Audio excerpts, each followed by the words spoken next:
Afternoon, everyone, and thank you for attending this very important webinar on addressing child abuse and neglect in the time of virtual learning. Next slide, please.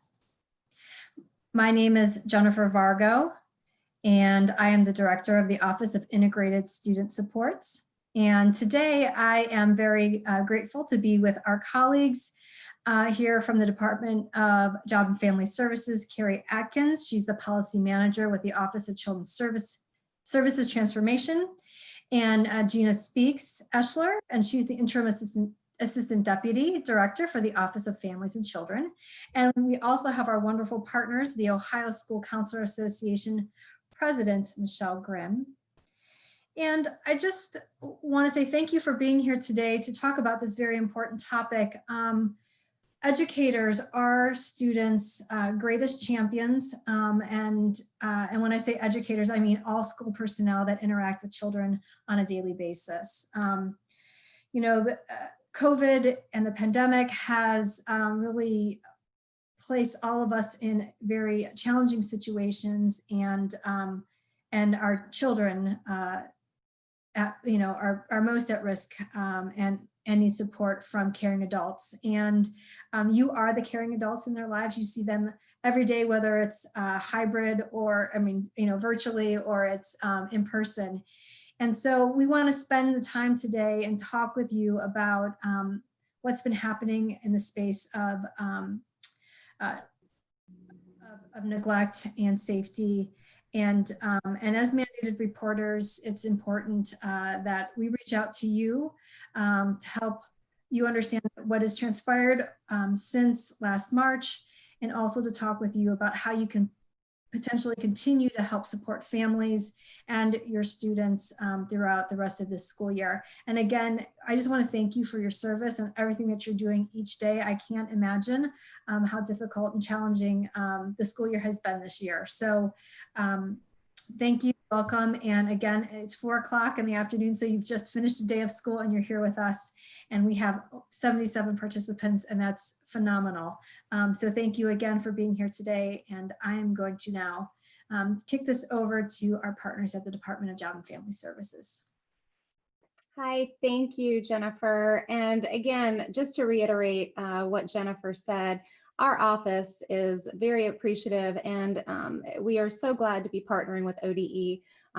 When COVID first hit back in March, ODE and ODJFS, our Office of Family and Children, started meeting up, talking about reporting data, really trying to be proactive. And again, everything that you guys are doing is so well respected and so appreciated. So today, and I am Gina Eschler, I am the Interim Assistant Deputy Director, and with me is Carrie Atkins, the Policy Manager, as Jennifer pointed out, for Children's Services Transformation within the Ohio Department of Job and Family Services.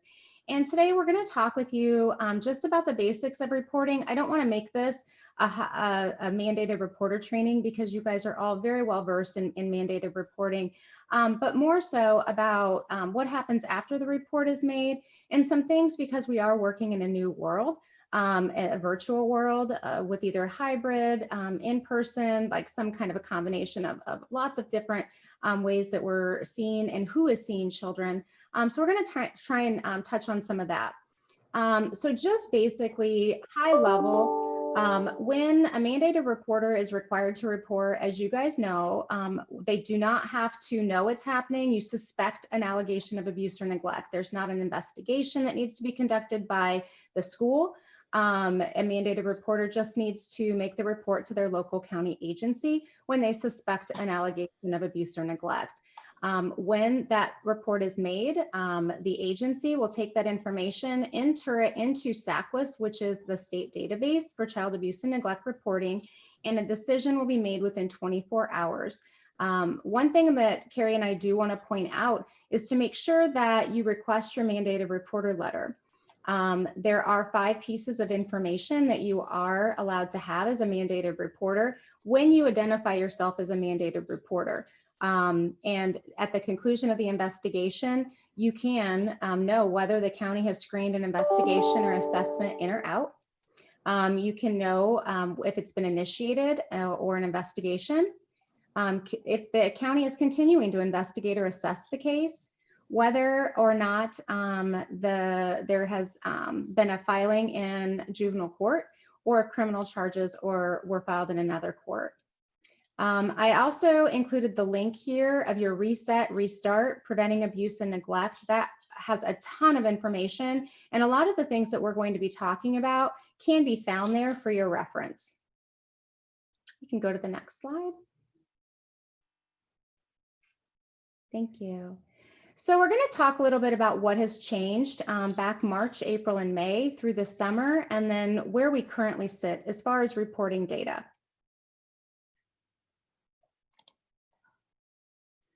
So this is a report back during the first 4 weeks after schools closed in March. You will notice that up in the February to March range, between that 4-week period, there was an almost 50% reduction in the amount of screened in child abuse and neglect reports when you compare that to the preceding 4 weeks in February.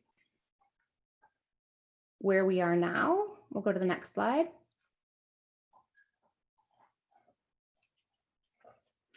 So here you'll see that between March 15th of 2020 and October 24th of 2020, which we included in the same number of weeks preceding the pandemic, which we have, the percentage of reduction currently, we are down to 23.7%.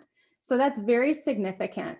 When you look at this curve from January to April, when we had the lowest, that was the almost 50% reduction, you will start to see an increase into where we are now. And again, that is now at 23.7%. This slide shows the number received by all mandated reporters is the red line. And in the blue line is the amount of mandated reporter by educational professionals. And so this is really, I feel you can see that the trends are very similar. Obviously the numbers are different, but when you look, we always know that the summer months between June, if you look at June 2019 and July 2019, there's a significant reduction over summer months when people are not seeing, teachers and school professionals are not seeing children. And then you jump to June and July, sorry, of 2020. Again, it is a reduction, but then we start to uptick. Again, now that there's virtual, there's hybrid, you guys are really paying attention and getting the word out there that we do need to start seeing kids looking at virtually, how do we assess abuse and neglect. I'm very pleased and optimistic with the growth. And I believe these slides will be sent out, that Graham will be sending these out in PDF as well. So if you want to explore the data a little bit more, you will be able to do so. And now Carrie's going to talk about supporting our students and families from a hybrid and a virtual world. Thanks so much, Gina. Hello, everybody. I'm Carrie Akins. I'm with the Office of Children's Services Transformation. And first off, I'd like to thank all of you for your ongoing efforts to adjust and find new ways to support youth and families in your communities during these truly uncharted times.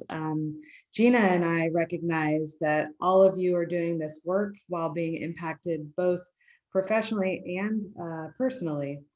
And so with the initial closures of schools and libraries, community centers, childcare facilities, out of school programs, I could probably go on and talk about all of the changes over the last 9 months. Our families are left to care for their children's physical, emotional, and educational needs in unprecedented ways. And this has been really hard for every family, but it's especially hard for families that are struggling to meet their basic needs even before COVID-19 hit. Now, for family circumstances vary greatly across the board, and these circumstances really impact how parents can support their children's learning. You obviously know not all parents are working from home, and not all families have home computers and internet access. Families are having to step in to support their child's learning when they don't know how they're going to put food on the table, how they're going to pay rent, and some may not even be able to return to work. And as you know, these stressors increase risk to children and their families, which ultimately means a greater risk for child maltreatment. And you all are in a unique position as educational professionals because not only are you mandated reporters, but you can be supporters too. So I want you guys to take a moment and really think about, how are you currently supporting families right now? What strategies are you using to ease their stress and to help them find resources?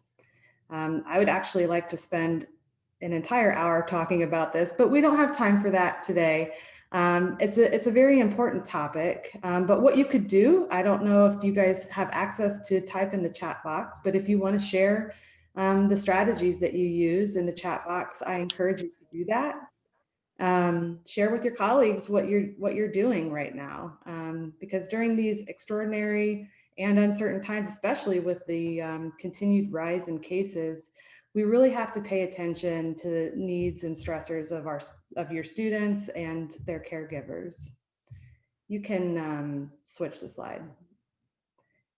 The next slide really illustrates some strategies to support students and families, and it just speaks to the importance of knowing what services and supports are in your community, how to access the resources and services, and most importantly, linking families to those resources.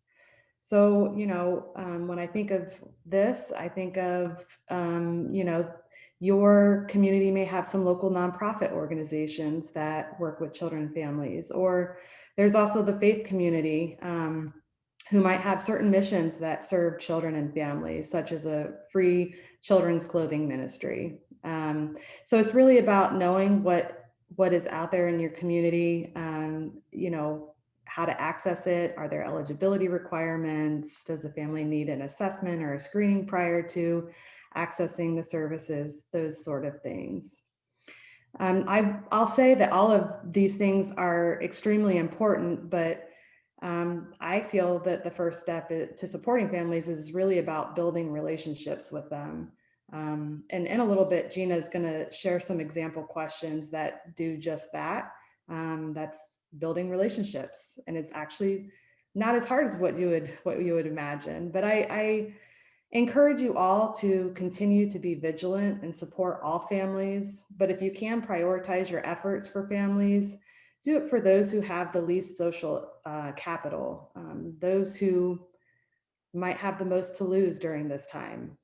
Some examples could include rural communities or communities that are marginalized, families who have youth with disabilities, families who don't have access to technology. Those are just a few that I'm thinking of, but I'll end with saying that none of us really had much time to plan for COVID-19, but the silver lining here is an opportunity to support families so they don't have to come to the attention of children's services unnecessarily.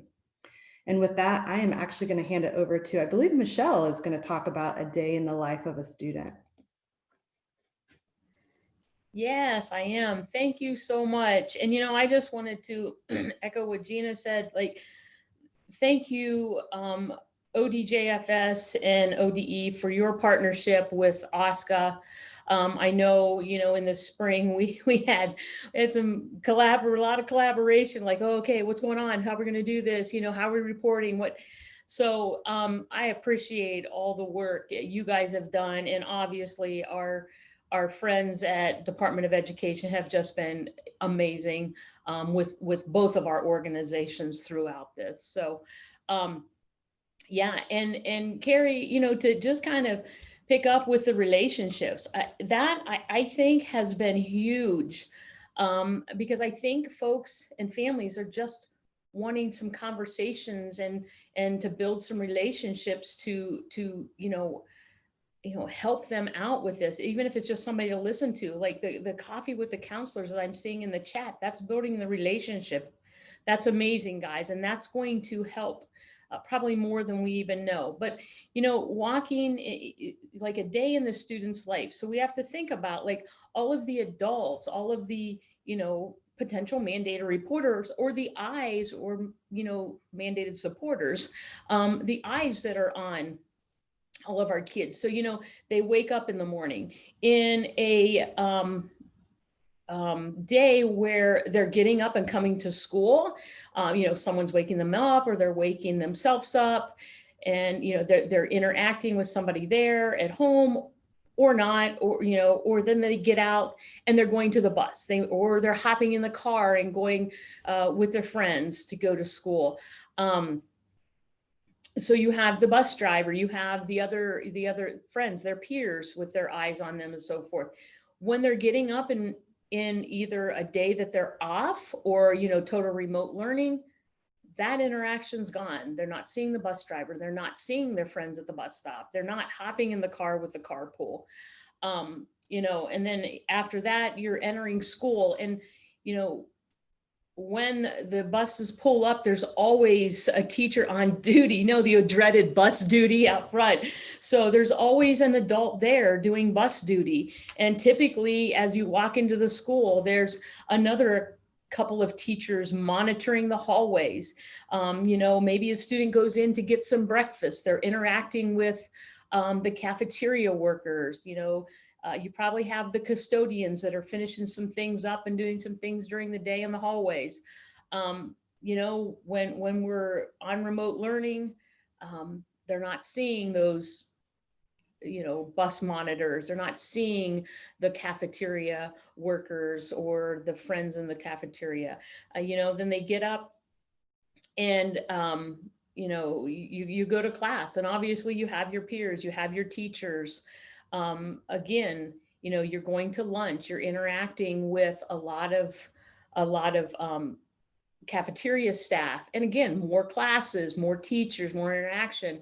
After school activities, you know, you have your coaches you're seeing, you're having your theater director, if you're in the play that you're seeing, you're having a different group of friends.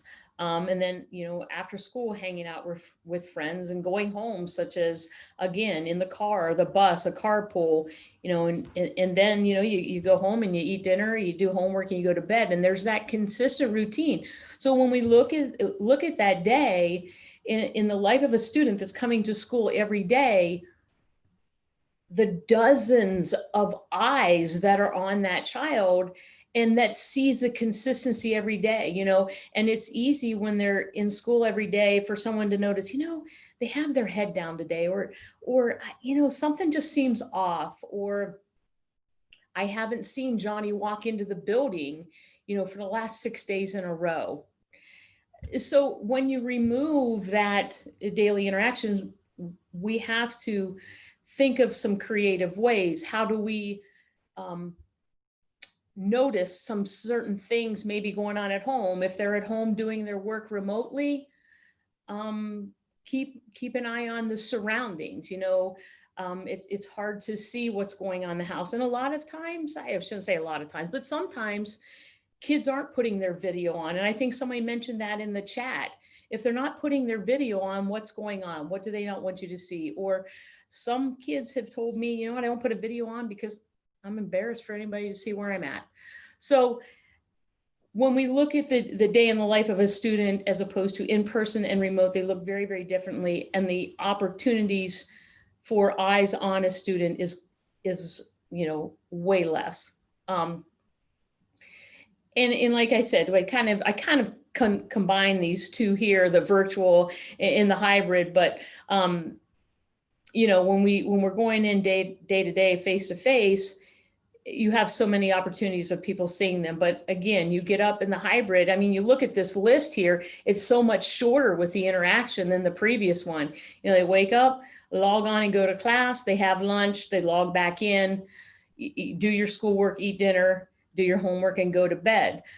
There's not much, you know, interaction right there with the other people that you know, are some of the, you know, are the mandated reporters. And not to mention, you know, it's it's just, we're just creatures that like to be around people. We like to be around each other. So that makes it also a little more difficult. And I would say, like you said, go back to the relationships. You build relationships with the families because they're struggling with all this as well.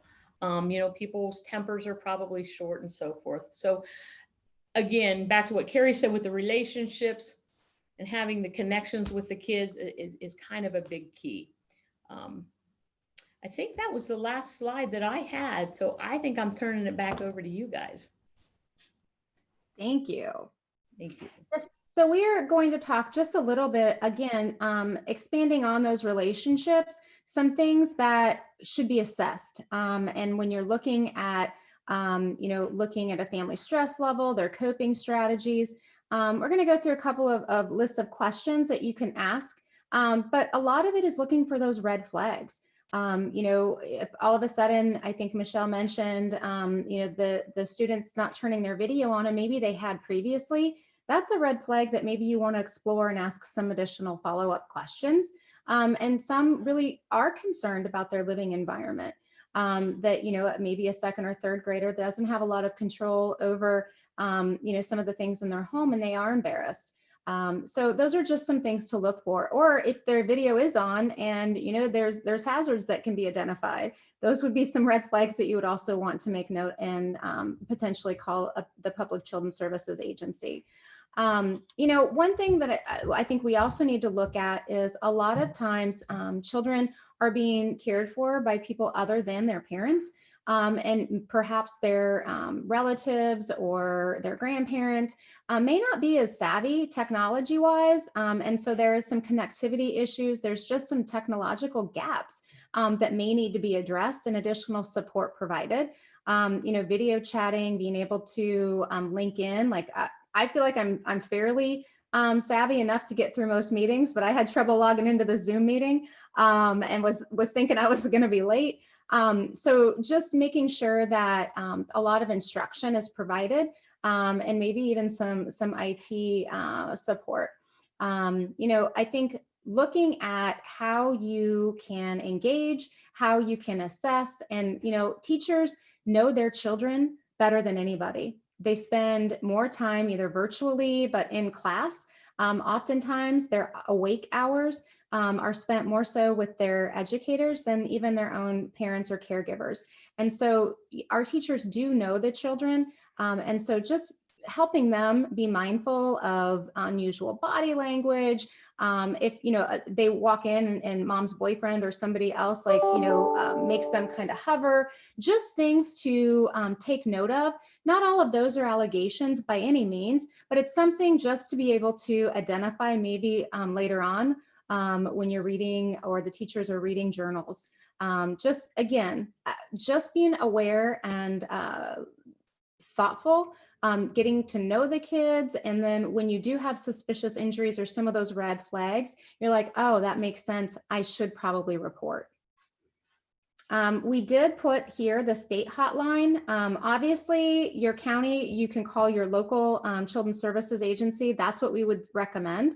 Not everybody knows their local county. There are some that share multiple counties. 1-855 Ohio Child will get you to the state child welfare hotline. Okay, we can move on. So just real quickly, and I'm not going to go through all of these because they are going to be provided and they are on that Restart Reset website. But some of the things that we just really want to point out here, just generally touching base and talking to the students, tell me how things are going at home and are you worried about anything? I know when I was in the county, I worked in the county for about 24 years, from a caseworker all the way up to deputy director. And I do know that, right around end of August, beginning of September, when teachers would give the assignment, tell me about your summer, we got a lot of reports because kids would write about some things that were very concerning. And so this is kind of a little bit like that. What are you worried about anything? How is virtual instruction going? Who's taking care of you? Just again, trying to figure out, do they have everything that they need? As far as, obviously when a kid comes into school hungry, teachers have their stash, right, of their bars and Pop-Tarts and all the other things that they have and that they support kiddos with, and they don't get that extra. So maybe asking who goes out, who gets food, do you have enough to eat? Those kinds of things would be great questions that we can ask and connect virtually with our kiddos. Gina, can I hop in real quick? Yeah. Only because I had noticed a question in the chat. It says, Okay. how is the statewide number on the slide different than calling CPS in the student's county? I would just reiterate, the state line is actually going to redirect you to the county that you should call. So if you already have a relationship with your county and know how to connect with them, I recommend going through the county. And we do have a link to all of the local public children's services agencies at the end of this presentation. Thanks, Carrie. And I did see a question that says, what should they do if the parent is always in the room with the kiddo and so they can't speak freely? That would be something that if the teacher, I would recommend, if they did have some concerns and they didn't have that opportunity one-on-one with the student, and there's lots of shared spaces. So, sometimes there's not a lot. Perhaps maybe an assignment, like tell me about what it's like learning at home. And maybe some of those responses could be generated. Again, that's going to be age dependent, as well as the ability to articulate that. And I think, again, it's about forming the relationship both with the parent and the student.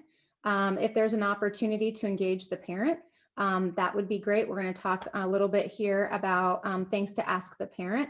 And that can be during a parent-teacher conference. That could be, scheduling a call during those types of meetings. But really, it's also about the picture. So you're forming an assessment if you have concerns of things that are those red flags that seem off. And so maybe you can't speak to the child like you can at school, but maybe it's a situation where it's hybrid. And maybe you're seeing something on your off days without instruction, and maybe hopefully you can talk to them when one-on-one when they come in. When that's not possible in 100% hybrid or 100% remote setting, then I would say that they would just need to keep their eyes open. I do see another question: is CPS required to have a parent permission to speak to a child? And that depends. It depends on the allegation. It depends on who the alleged perpetrator is. Children's Services, they try really hard not to go to the school without parent permission. They have to have a just cause to go to the school to speak to, or any setting without parent permission. But then they also have to immediately, once speaking, after they've spoken with the child, they have to notify the parent that did happen. Carrie, do you have anything on either one of those questions to add? No, I think you were on point with your answer. The other question was specific to confidentiality. Is that something that you're touching on later? I can't remember. We didn't know. So the question is, do all agencies share with the parent that the teacher or the school leader made the report, or can this be confidential? All calls to a child welfare agency is considered confidential. And I always say this when I go and talk to individual districts too, is, many times when a caseworker knocks on the door, a family's primary goal is to figure out who reported. And the caseworkers are not allowed to identify who the reporter was. However, families are also smart, and they are able to identify on their own. Caseworkers should not be confirming or denying or anything like that. I would say if you have concerns that confidential information was shared, that you notify their supervisor. But again, that's not something that is shared or should be shared. No, and when I was training our intake investigative staff at the county level, it is standard to say we can't confirm or deny who makes a report. I'm out here today to talk to you about X. But if the only place they go is school, they're going to assume that it is somebody within the system. We do not confirm. The counties do not confirm. But they will sometimes make it out to be like, well, I know it's you. And then the teacher and or whomever made the report, well, how do you know? Because they told me. That is not true. But to Carrie's point, then they've locked the teacher in and they're like, well, how did you know I did? Well, now you just confirmed it. And so those are things that we use and when I would train and talk at the county level to educators. And just know you don't have to ever. The teachers never have to say that they reported. But I believe in transparency. And if there are concerns, they can just simply say, and I train our teachers in the county I came from, to acknowledge it, say that you have an obligation, that you're a mandated reporter. You're not saying that something did or didn't happen, but that you are required by law. If there's any suspicion and if the child said something, that they're under obligation to report. But that's a whole mandated reporter training. I definitely want to address, and I do see a question that or a comment that says it was revealed, it was not in error. Then that's when, like Carrie said, that you would notify the agency because their supervisors would need to know that and follow up with that, because that's not trained, acceptable, and would definitely need to be handled by their agency administration.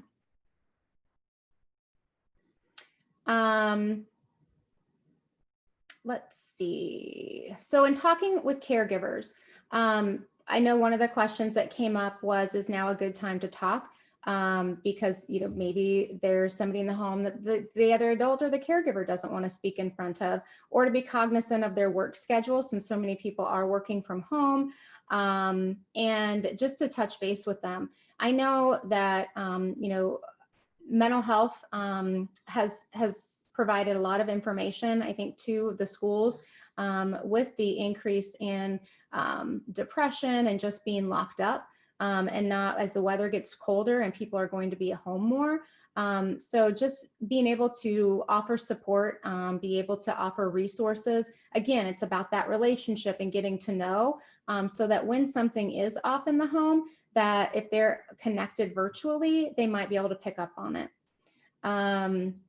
Again, this is, I think, very important questions about the education. How is it going? What is your child struggling with? This might be a great opportunity. I mean, are there connectivity issues? I do know that a lot has been done for those that didn't have an internet provider or was able to get on. A lot of the schools and have worked around that. But giving a platform, some of it is just giving an opportunity for a parent to talk about their frustration or things that they're scared about. And the teacher that's in the home virtually, maybe the only point of contact that person has, because they're cut off from their family and they are working from home. And so those are things that, just to be aware of.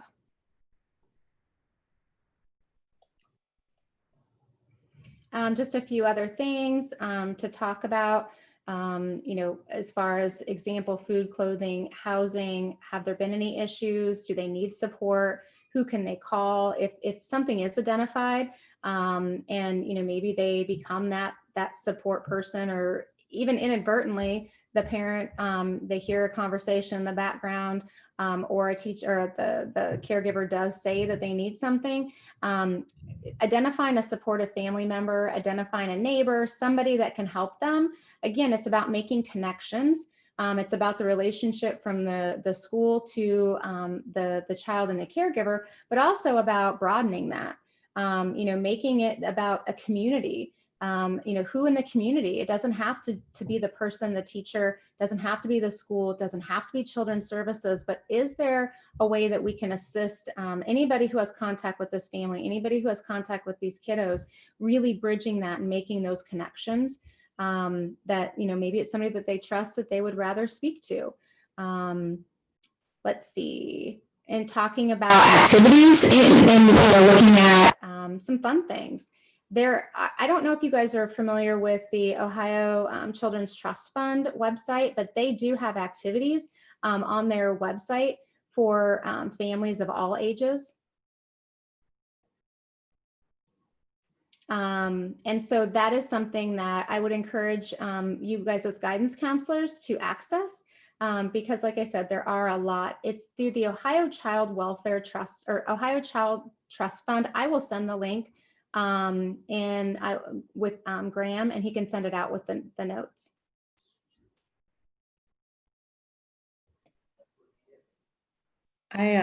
Gina, just to add, I'm going to pull it up and add the link into the chat box. Everything's moving. Oh, well, someone. Look at that, Tisha Rinker. Thank you.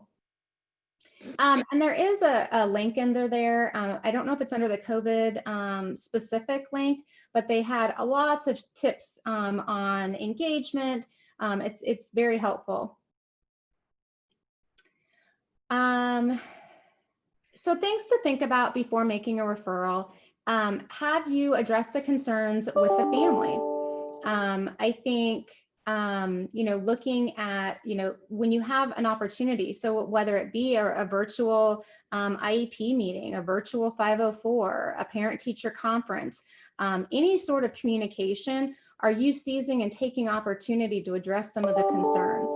I think that's very helpful. The last thing that an agency, when you make a referral, they're going to, want to ask is, have you addressed your concerns with the family? And, that's something that, I think is important. So looking at how to access, or I guess how to take advantage of all of the contacts and the points of contact that you guys have, or the teacher has with the kiddo and the parent. Looking at, neglect versus poverty. Poverty is a risk factor for neglect, but it does not mean that because they have poverty or they are lacking, it does not necessarily mean the child is going to be neglected. And it's interesting, we're looking at one of the things we pull a lot of statistics, and just the disproportionality, racial disproportionality. I think it's on the next slide. That compared to white youth, Black youth are 2 times more likely to be referred to children's services. And compared to white youth, Black youth are 2 times more likely to have a reported screen in for investigations. So we're doing a lot of work around, race and disproportionality amongst children's services, and looking at, poverty versus neglect.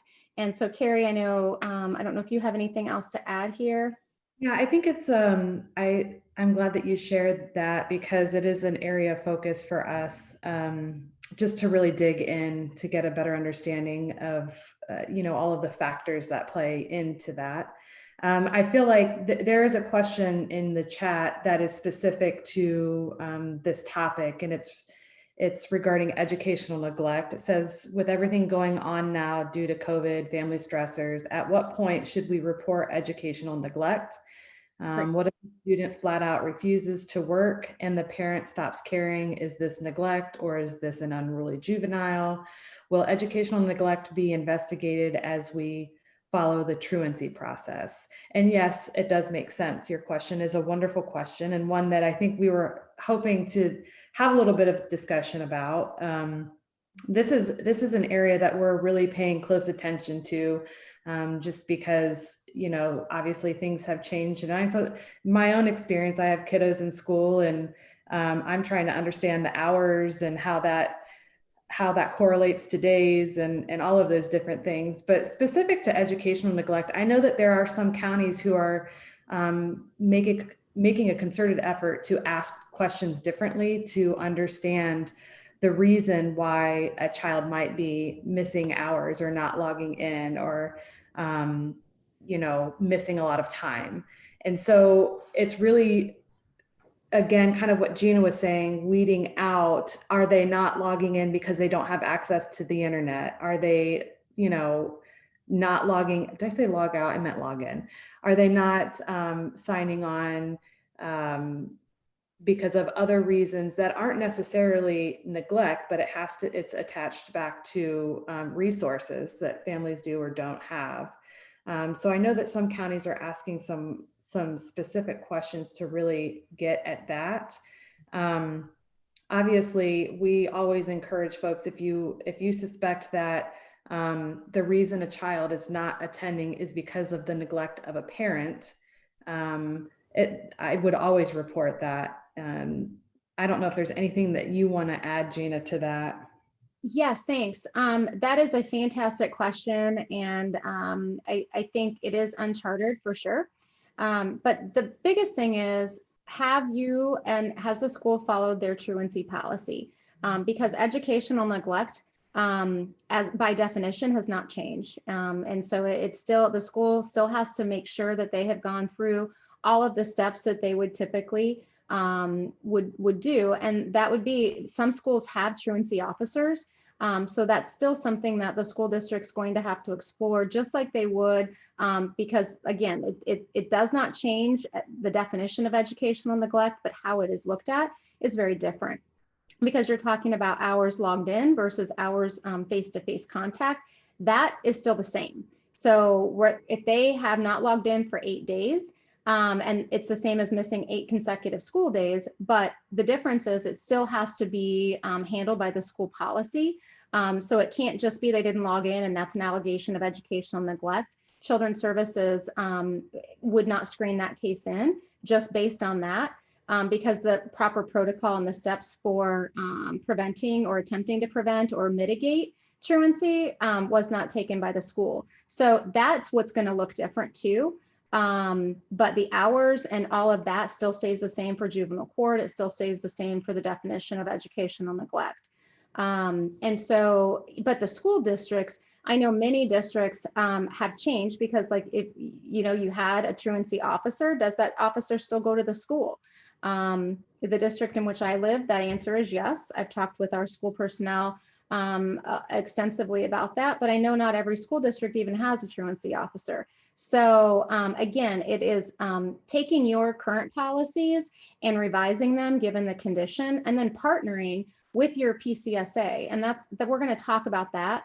But these questions, the biggest thing, again, we're talking about partnerships with the parents, partnerships with the kiddos, and really those relationship building. It's also a time for the school district, if you don't have a great relationship with your PCSA, or even have a relationship in some of the larger school districts that feed in and have 10 or 12 in each county or more, you may not know by first name who your agency screener is. But I would encourage those questions, reach out, and they want to help.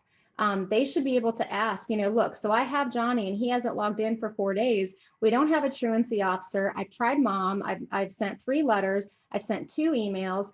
I've tried ABCD. That would be something that they would want to know, and that's going to help them make a better screening decision, versus they just haven't logged in for 6 or 7 consecutive days, but no attempts have been made. So, and then talking about what resources the school district has, and maybe where they have tweaked their policy based on their virtual or hybrid role.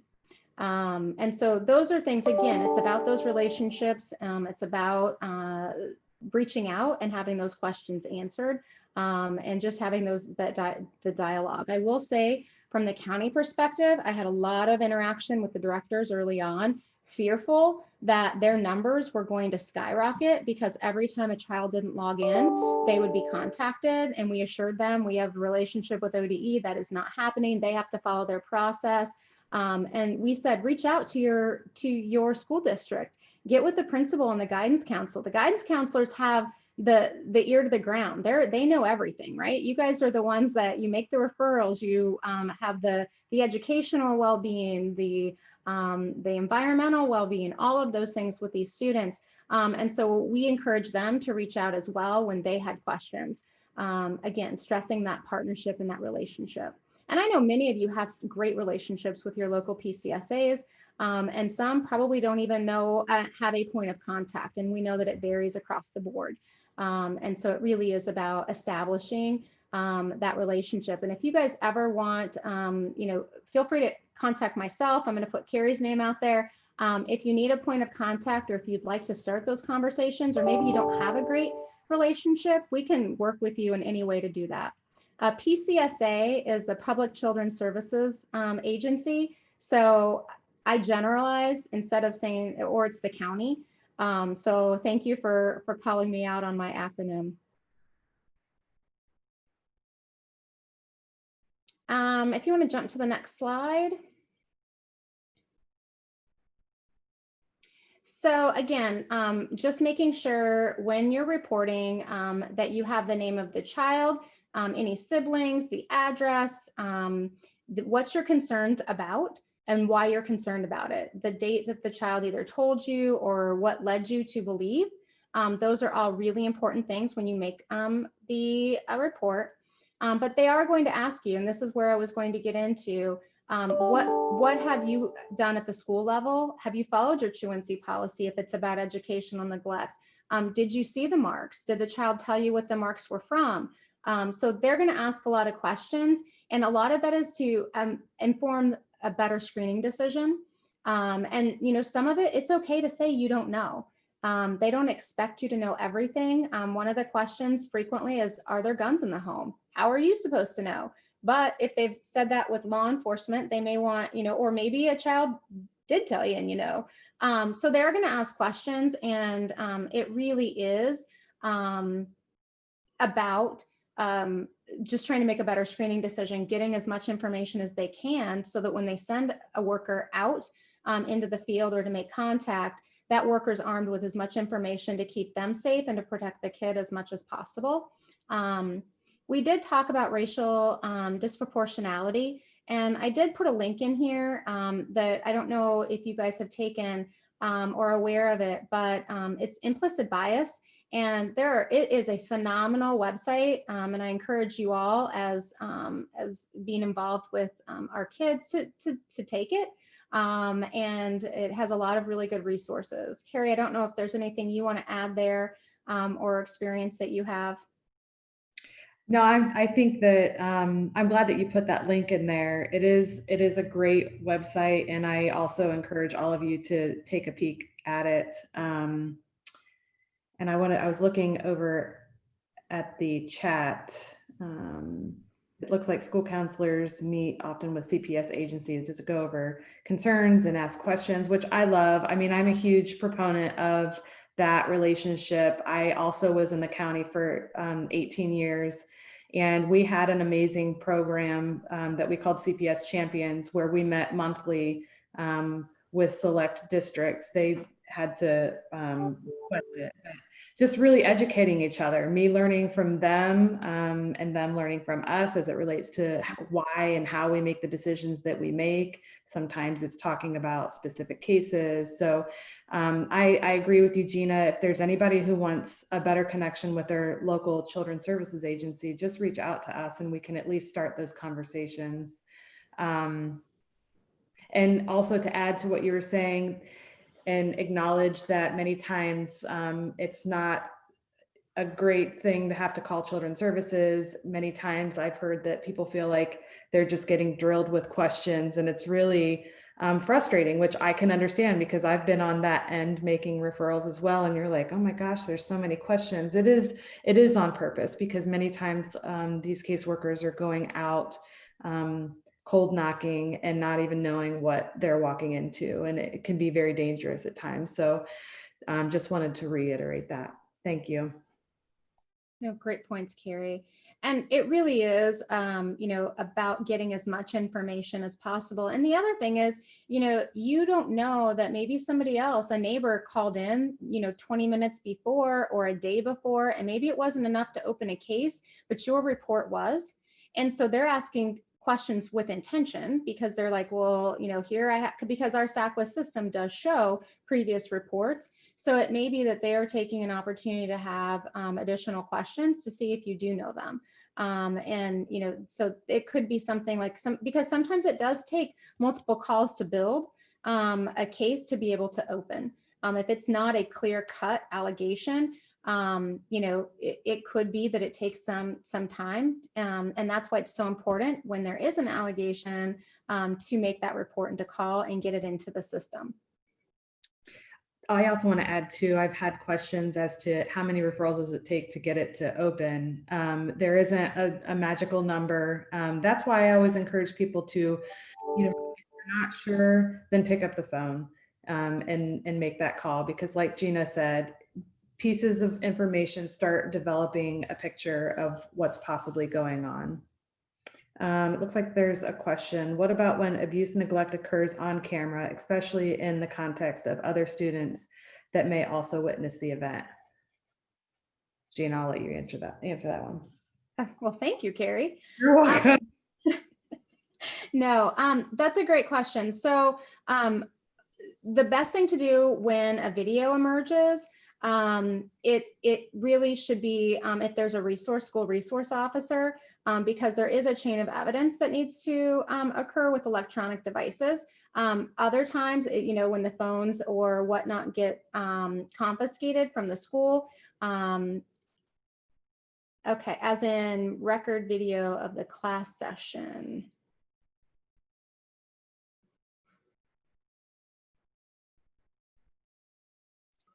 Are you I guys? think they mean record. Yeah. Do you guys? I guess my question is, do you always record the videos of the class sessions? That may be a dumb question. Yeah. No. Okay. Yes. No. Okay. It sounds like maybe it's up to. Okay. That's helpful. We had something about like there was some HIPAA laws, FERPA laws that a kid can't be identified, so you can't have them on camera or even identified by a voice. So we've been really careful with that here. I'm not familiar with that in this new day and age, I guess. And I would suggest that and follow up with your school legal and administration on what that looks like. I'm sorry, I took it from like somebody has an act on their phone and someone emails it to the teacher. Then what does the teacher do? And following that chain of evidence, that's where my head went. So I'm kind of glad Carrie's like, is this a dumb question? Because I was thinking it. And I apologize. But I would say the only thing is really as far as when to record and when not to, that would be your district's policy. And I would guess it sounds like each district kind of varies with their local Department of Education. And so that would be something that would be up to your school policy.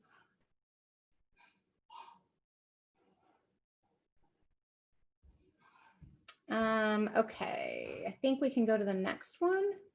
And Carrie, thank you for looking and monitoring that chat box if I miss it as I'm speaking. Again, we've already hit on this, but it really is the value of building a relationship with your local agency, your public children's services agency, that they have additional supports and resources for children and families. And also it's to decrease duplication of services. We don't want the school district to be providing the same services as an ongoing voluntary caseworker.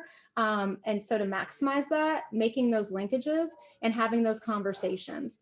And it's about understanding each role. What is the educator's role? And especially as we're wading through these uncharted, times, we really do need to understand what that looks like and how to partner and to answer each other's questions.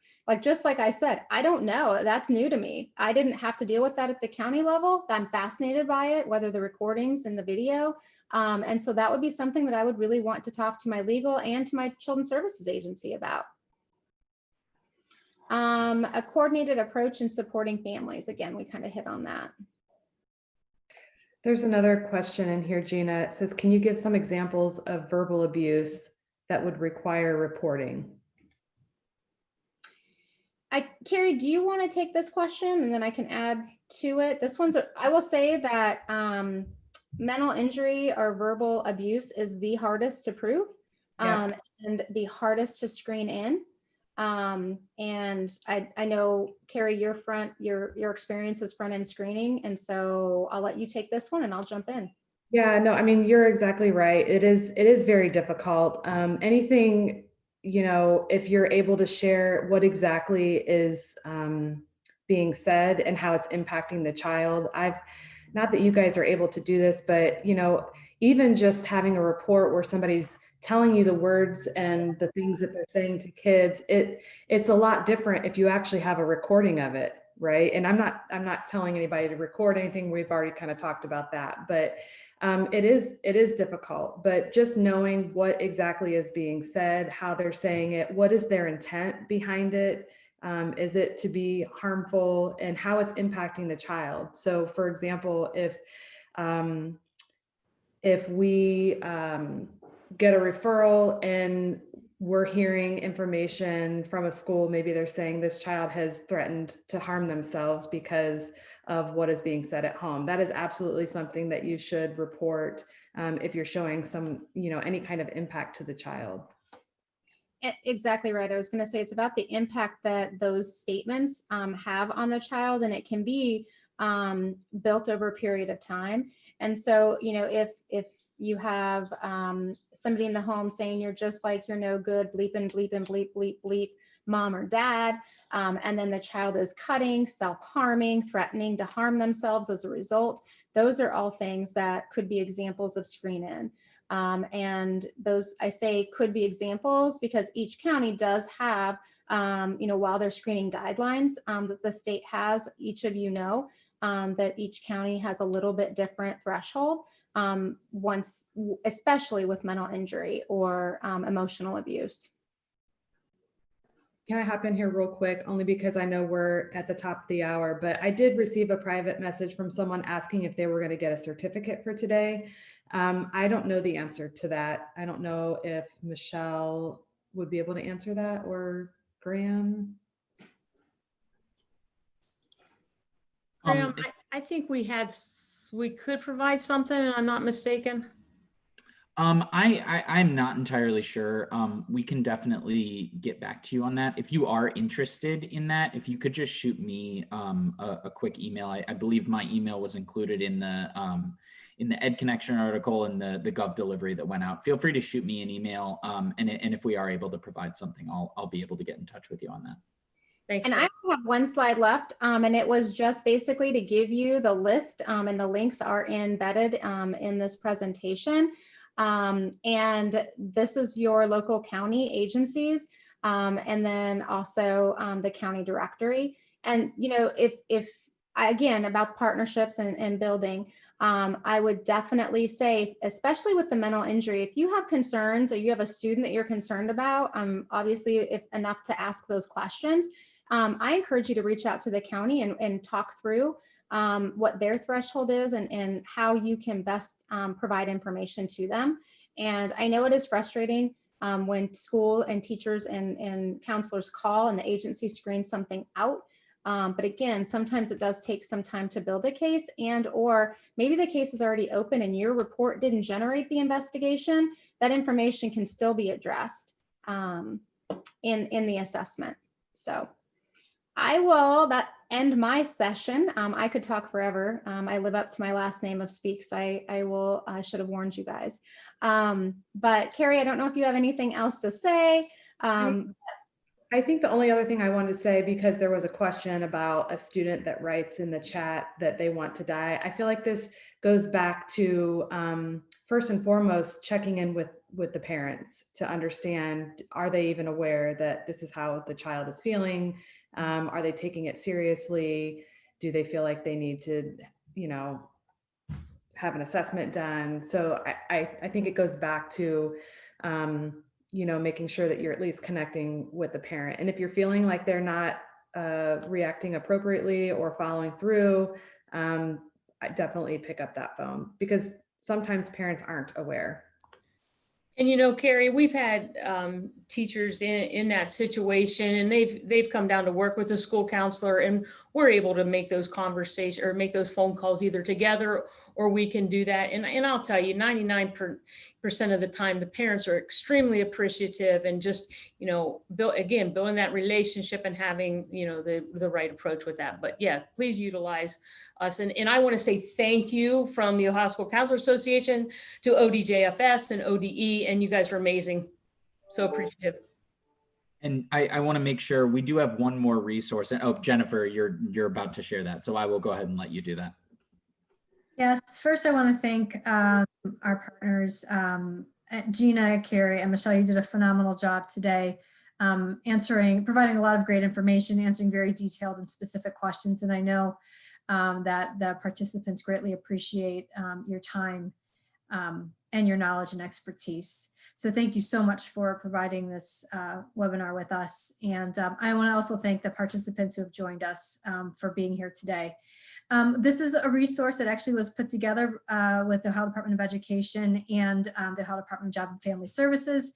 This is it's a flyer that's actually on our Reset and Restart webpage. So if you go to the department's webpage, it'll say new. It is new. It's actually was put up yesterday, and folks will receive GovDelivery messages that it's now publicized. And so this document goes over some of the information that was shared with you today.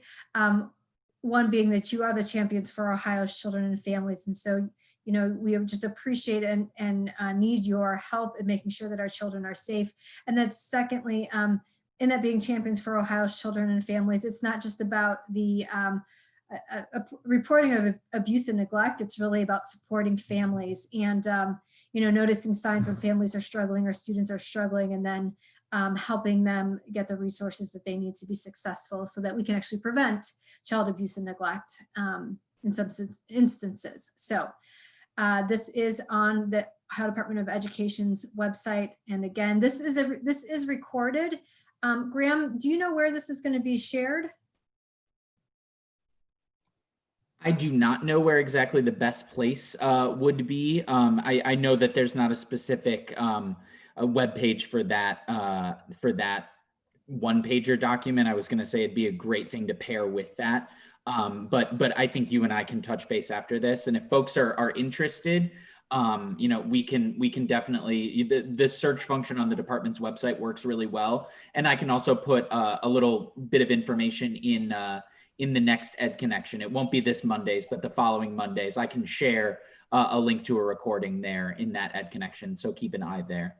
And you know what, Graham, we can talk about putting on the, we can talk about getting it on the School Counseling Association webpage as well. And I just wanted to also mention, we forgot to mention our President-elect Sarah Hoffman was on as well. I think she was able to throw a link on there for a certificate. Yep. It's a forced copy. So you just make a copy of it and put your name in it. You're all set.